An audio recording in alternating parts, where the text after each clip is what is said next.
There was a U.S. Navy strike on a boat this week. You just heard Tom Homan talking about it. The administration alleges this was trafficking drugs for the Venezuelan gang Tren de Aragua. 11 people on the boat were killed. JD Vance tweeted, "Killing cartel members who poison our fellow citizens is the highest and best use of our military," to which a liberal commentator, Brian Krasenstein, responded, "Killing the citizens of another nation who are civilians without any due process is called a war crime." And then JD Vance responded, quote, "I don't give a shit what you call it."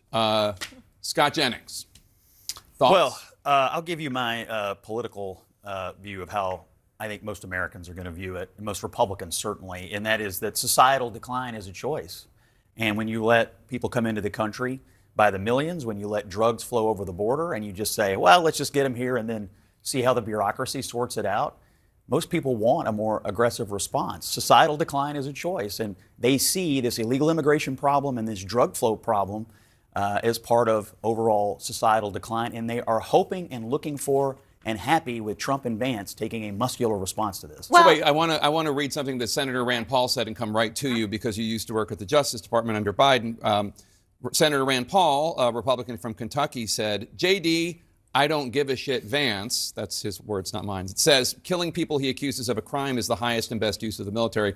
Did he ever read To Kill a Mockingbird? Did he ever wonder what might happen if the accused were immediately executed without trial or representation? What a despicable and thoughtless sentiment it is to glorify killing someone without a trial." Well, I'll say he has a lot of fair points there. I think there are things that the administration could be doing that are unlawful, and there are legal questions around it. But what I'll also say is that no administration, Republican or Democrat, has been for cartel leaders.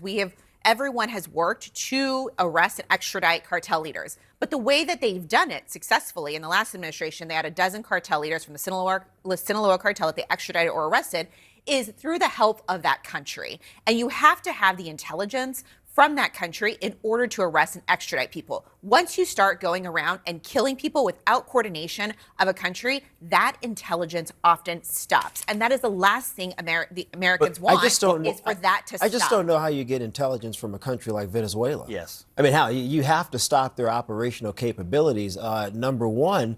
Number two, I would think about the 80s and the 90s and how drugs impacted the black community. Think about how drugs impacted poor white communities coming from south of the border. And so if you were to ask many of those family members who saw their children die or children get strung out on drugs, many children, the children of those people have parents that were in prison as a result of that drug addiction. So to me, you got to do everything you possibly can to destroy these guys. And arresting the cartel leaders, that's not enough, because you arrest one, then someone else rises to the top.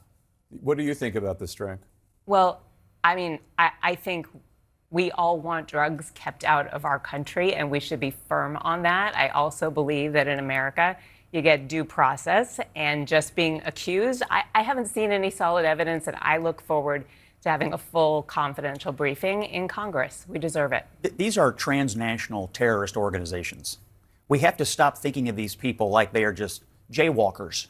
They're not. They're terrorists. If Middle Eastern terrorists were on a boat trying to come into the United States with materials that would kill hundreds of thousands or millions of people, we would bomb them into the Stone Age or to the bottom of the ocean, which is what we did with this boat. We have to think of them that way. They are terrorists. They're coming to terrorize our communities, kill our children, and create societal decline in the United States. That is what we have to reframe our thinking on them. Well, let me ask you this. There was a time during the Biden administration's chaotic withdrawal from Afghanistan where people thought they had intelligence on an Afghan van or truck, and Americans struck it, and it turned out it was just an innocent family. I mean, that is the difference between summary execution by the military and extraditing and arresting. So while there's no reason that I know of as of now to think this was anything other than what the Trump administration says it was, it is always possible that the best men and women on the job might make a mistake, and you can't take it back when it's an execution. It is possible.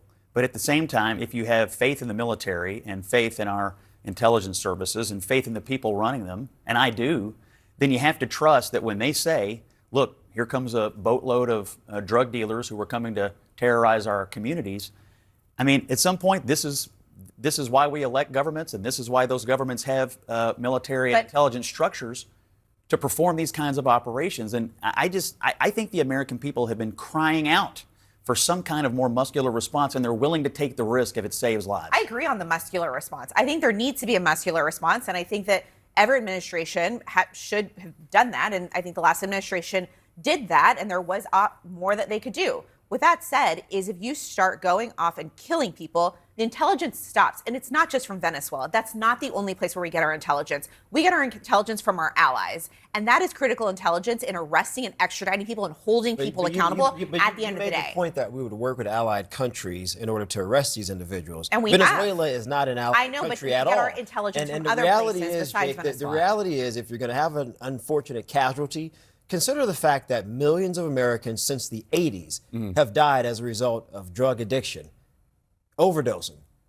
Are we not going to consider the realities of the impact on real families?